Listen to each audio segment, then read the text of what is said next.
Em março de 2024, um navio cargueiro de 300 metros de comprimento e 90 mil toneladas saiu do porto de Baltimore em uma noite normal de operação. Minutos depois, ele colidiu com a ponte Francis Scott Key e a derrubou completamente. A investigação apontou falha elétrica que desligou o sistema de navegação. O navio não sabia mais exatamente onde estava. E a 300 metros de comprimento, viajando com um momento de 90 mil toneladas em movimento, o tempo entre perceber o problema e conseguir fazer alguma coisa a respeito é medido em segundos.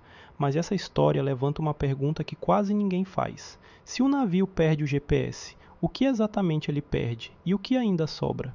A resposta revela um dos sistemas de navegação mais complexos e menos conhecidos que existem, e começa com um fato que a maioria das pessoas não sabe: GP. Esse não navega navios, não diretamente, não da forma que a maioria das pessoas imagina. O GPS diz onde você está.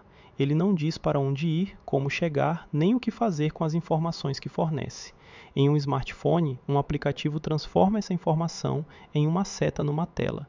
Em um navio de grande porte, o processo é completamente diferente.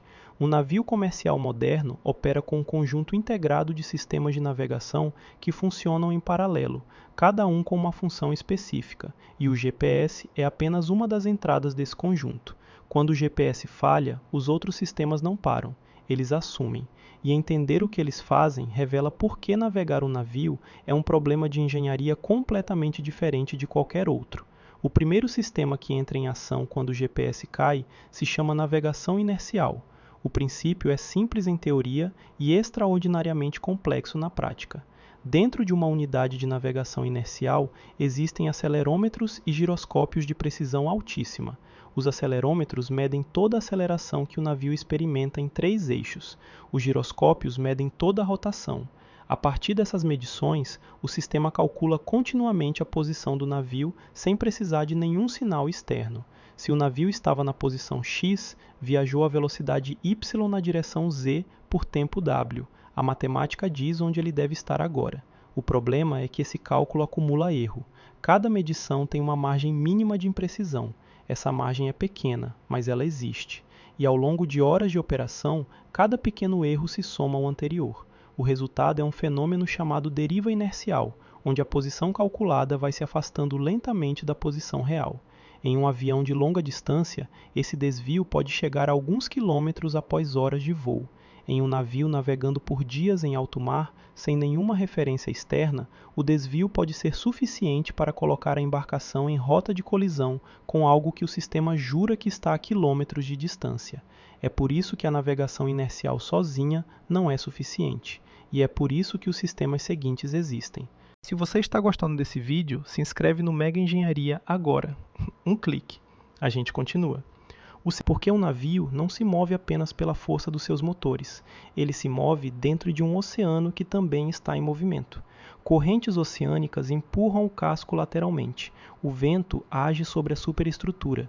As ondas criam desvios constantes na trajetória, e cada um desses fatores muda continuamente ao longo do tempo.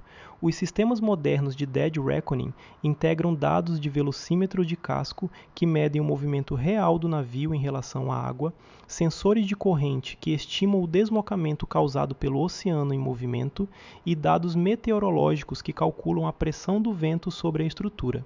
O computador de navegação combina todas essas entradas e atualiza a posição estimada várias vezes por segundo, mas ainda é uma estimativa. E estimativas têm limites. O terceiro sistema é o que os engenheiros chamam de âncora eletrônica da navegação moderna. Chama-se LORAN, e depois sua versão mais moderna é LORAN, e funciona de forma completamente diferente do GPS. Em vez de satélites a 20 mil quilômetros de altitude, o LORAN usa estações terrestres transmissoras posicionadas ao longo das costas de vários países, que emitem sinais de rádio de baixíssima frequência. Esses sinais percorrem distâncias de até 2.000 quilômetros e, crucialmente, são praticamente impossíveis de bloquear ou falsificar com a mesma facilidade que sinais de satélite.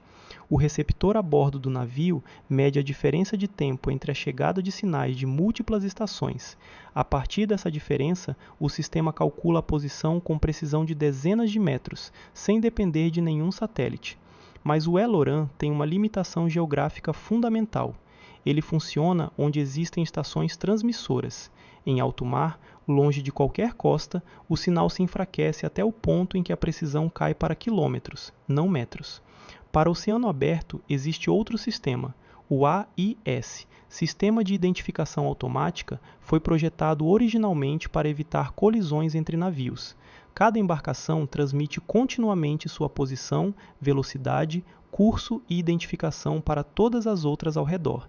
Mas em uma situação de perda de GPS, o AIS se torna algo mais. Se o navio perdeu sua própria posição, mas ainda está recebendo sinais AIS de outros navios ao redor cuja posição é conhecida, o sistema de navegação consegue usar esses sinais como referências externas para estimar sua própria localização. É navegação por referência cruzada. Não é tão precisa quanto o GPS, mas em um oceano onde a alternativa é não saber nada, é a diferença entre estar perdido e ter uma estimativa confiável. E mesmo que todos esses sistemas eletrônicos falhem simultaneamente, ainda existe um último recurso. Todo navio de grande porte é obrigado por convenção internacional a carregar cartas náuticas físicas atualizadas, compassos magnéticos funcionais independentes de eletricidade, e pelo menos um navegador certificado capaz de usar esses instrumentos. A navegação por estrelas ainda é ensinada em academias náuticas ao redor do mundo. Não porque seja o método preferido, porque é o método que não depende de nenhum sistema que possa falhar. Um sextante, um relógio preciso e tabelas de posição estelar permitem calcular a posição com precisão suficiente para a navegação em alto mar. Esse conhecimento tem séculos, e ainda é válido hoje exatamente pelas mesmas razões que era válido quando os primeiros navios cruzaram oceanos sem nenhuma eletrônica a bordo. A tecnologia cria dependências, a engenharia responsável cria redundâncias. O que o acidente de Baltimore mostrou não foi que os navios modernos são frágeis demais. Mostrou que existe uma diferença fundamental entre o sistema que falha e um sistema sem redundância suficiente para sobreviver a essa falha.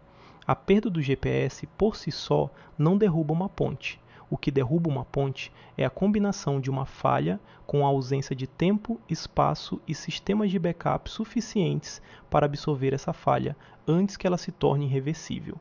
E essa é a lição que a engenharia náutica aprendeu, reaprendeu e continua aprendendo cada vez que um navio encontra o limite que nenhum sistema a bordo foi capaz de prever. Porque, no fim, um navio de 90 mil toneladas em movimento não é diferente de qualquer outro sistema de engenharia em escala extrema. Ele não para instantaneamente, ele não muda de direção sem distância e tempo. E quando os sistemas que dizem onde ele está começam a falhar, o que determina o resultado não é a sofisticação da tecnologia que falhou, é a profundidade das camadas que foram construídas para o momento em que essa tecnologia não fosse suficiente. Se você gostou desse vídeo, deixe o seu comentário aqui embaixo. Uma pergunta, uma curiosidade ou só o que te surpreendeu. A gente lê tudo.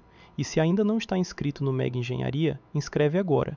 Cada vídeo é construído assim, do problema real até a engenharia real, sem atalho e sem superficialidade. Até o próximo.